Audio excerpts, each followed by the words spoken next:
Salut à tout le monde, j'espère que vous allez bien. Ne vous inquiétez pas, c'est pas la Vibe Nation. Là, on est en train de tourner une émission extra. Parce que on était ensemble, il y a eu un sujet qui a découlé et ça a grave intéressé tout le monde. On a gravement papoté là-dessus. On a croisé un monsieur hyper fort mentalement parce que même moi qui suis en train de présenter cette émission, je ne sais pas encore jusque-là. Si on me retourne en arrière, j'aurai la force de pouvoir tenir ça. 26 ans sans faire. Sans faire, vous allez sûrement vous poser la question quoi?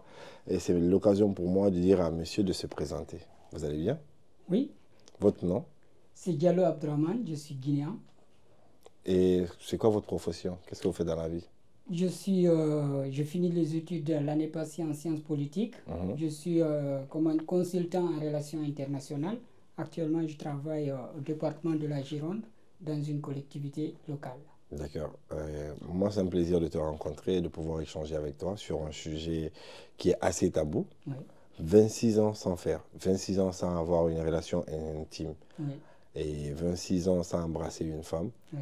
Est-ce que tu peux nous expliquer un tout petit peu comment ça se fait? Oui, très bien. Je vais t'expliquer comment c'est possible parce que moi j'y crois et je sais que c'est bien possible parce que c'est des questions de mentalité, parce Mhm. que tout ça se passe dans la tête. Moi, j'ai eu une enfance un peu plus différente. C'est que, à mon jeune âge, j'avais l'ambition de poursuivre mes études parce que tout mon rêve, c'était être élu. Bon, à l'époque, je disais que j'allais être maire de l'Abbé parce que je suis dans la région de l'Abbé. Mhm. Lorsque j'ai eu mon examen d'entrée en septième, mon papa voulait que je sois imam. Donc, il m'a fait laisser l'école pour que je puisse aller apprendre le Coran. 4 ans, j'ai appris le Coran, machin, et tout. Donc, lorsque mon papa est décédé, je n'ai même pas assisté à l'enterrement de mon père parce que je ne voulais pas me retourner pour aller apprendre encore le Coran. Mais lorsque ma maman m'a vu, elle m'a dit, Abdraman, qu'est-ce que tu veux devenir? Je dis, je suis parti pour étudier. Là où se trouvent mes amis, je vais reprendre là-bas, l'école.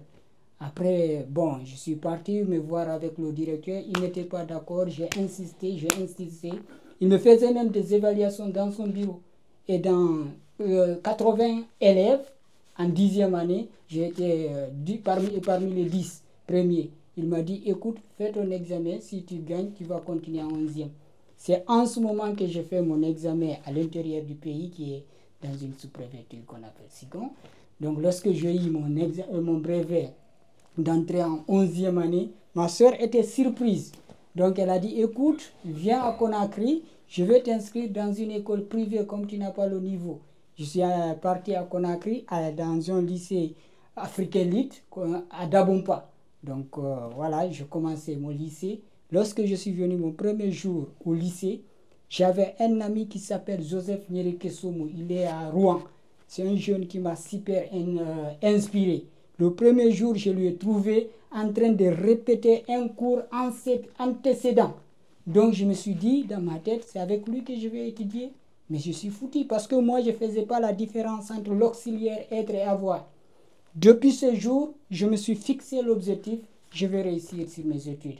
D'accord. Et du coup, j'ai coupé court de tout ce qui est, comment dirais-je, blague, machin. Quand tu dis couper court, est-ce que avant déjà tu étais dans certaines Non, choses? non, j'étais pas dans certaines choses, mais lorsque j'ai recommencé l'école, comme j'avais des amis qui avaient des copines, machin et tout, de fois ça m'arrivait. Toi, tu n'avais pas de copine du tout. Non, moi je n'avais pas de copine. Et du coup, comment dire, ça m'arrivait. Et depuis que j'ai vu le monsieur là donner des cours antécédents, parce que le professeur était absent, il était le chef de classe, et du coup j'ai dit, il faut que je devienne plus que lui. Ok, Comme avant j'étais de dit, continuer, excuse-moi, oui, avant de continuer. oui. Quand tu quittais l'abbé pour rejoindre Conakry, t'avais quel âge?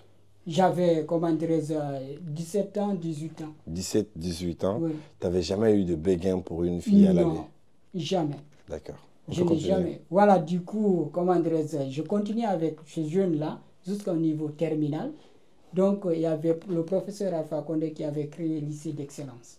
Le lycée d'excellence, directement, lui, il est parti et je lui ai remplacé parce que mes professeurs m'ont conseillé, écoute, Diallo, tu n'as pas le niveau, reste dans cette école pour ne pas aller capter d'autres pédagogies, d'autres professeurs. Tu restes ici, tu as la chance d'avoir le bac.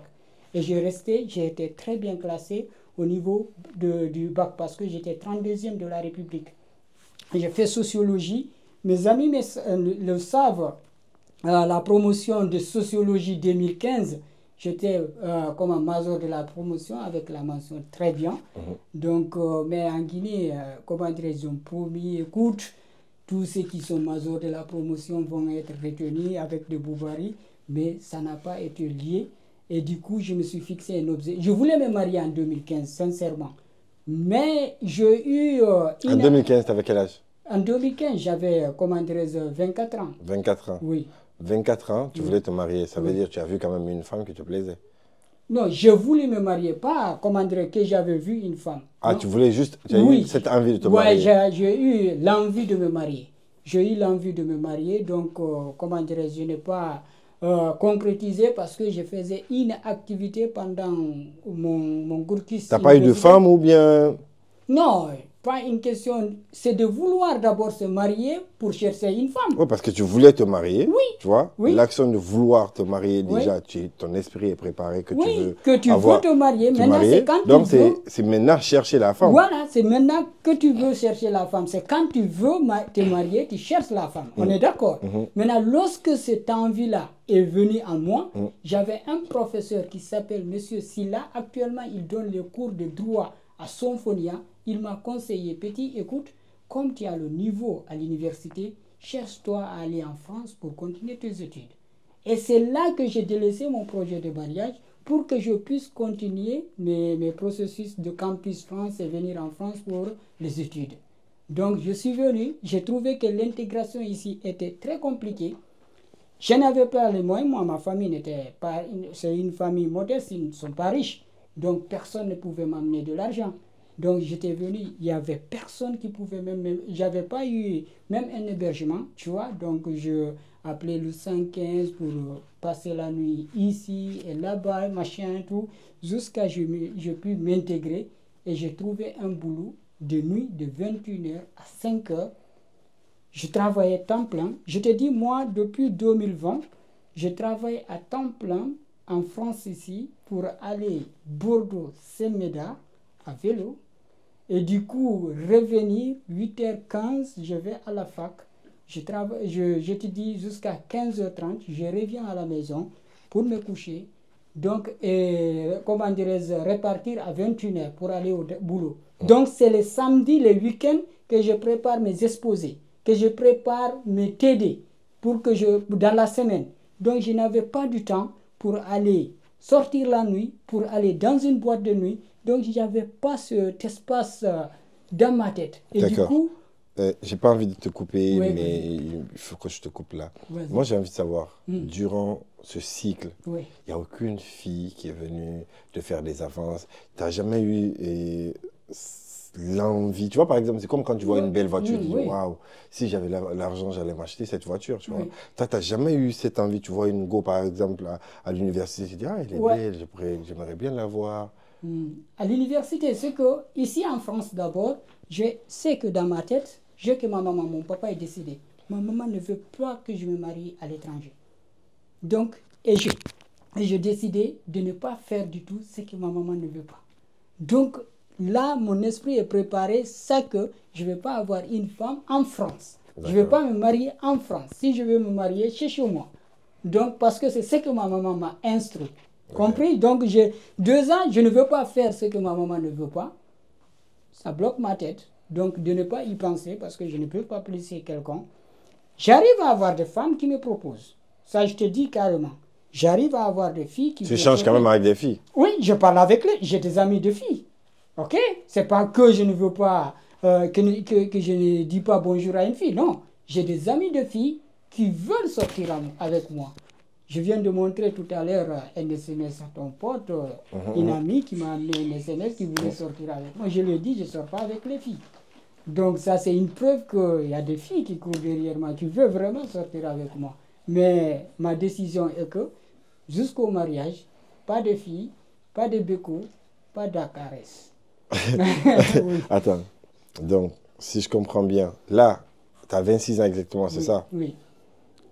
Pas d'accolade, pas de caresse comme tu dis, pas de relation intime, d'accord? Oui. Et ça fait 26 ans. Comment tu vis ça? en tant qu'homme, parce qu'il y a des moments quand même, ça c'est un besoin. Des moments, tu sens, tu comprends ce que je veux dire, tu sens ton gars s'endurcir des fois.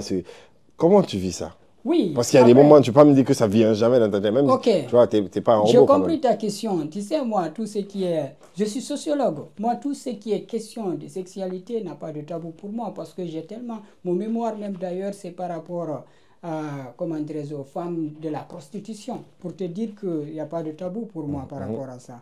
Si, par exemple, j'arrive à bander deux fois, tu veux savoir ça. Oui, je suis en bonne santé, c'est normal. OK?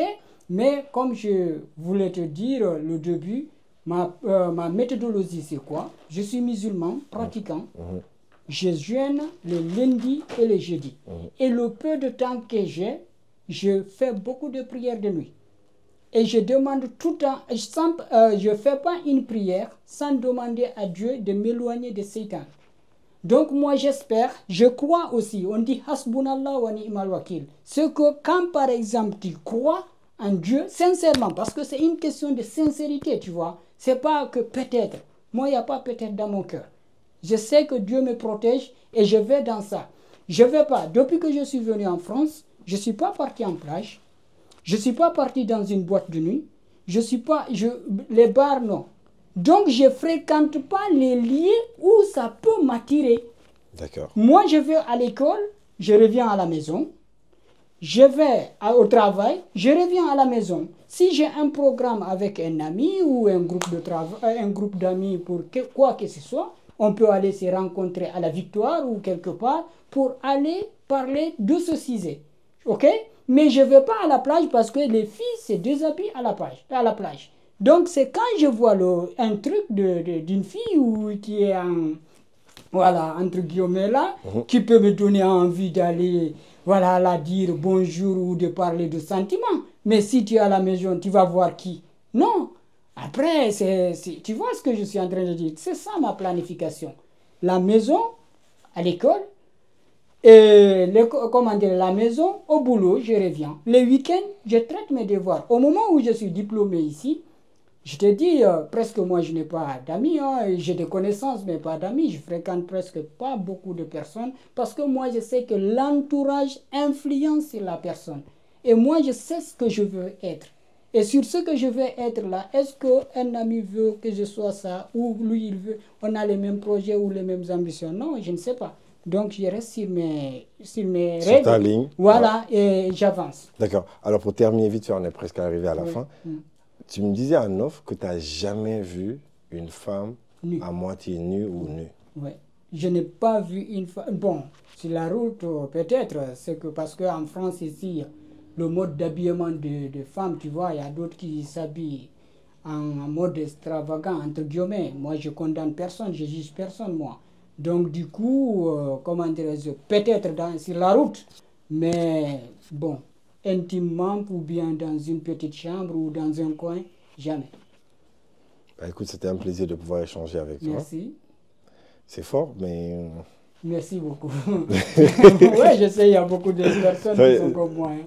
Ah bon? Oui, bien sûr. Il n'y a pas de souci. Ouais, en tout cas, merci beaucoup de pouvoir partager cet instant avec nous. Ouais, merci. Bah écoutez, dites-nous en commentaire ce que vous en pensez. C'était un plaisir. À bientôt.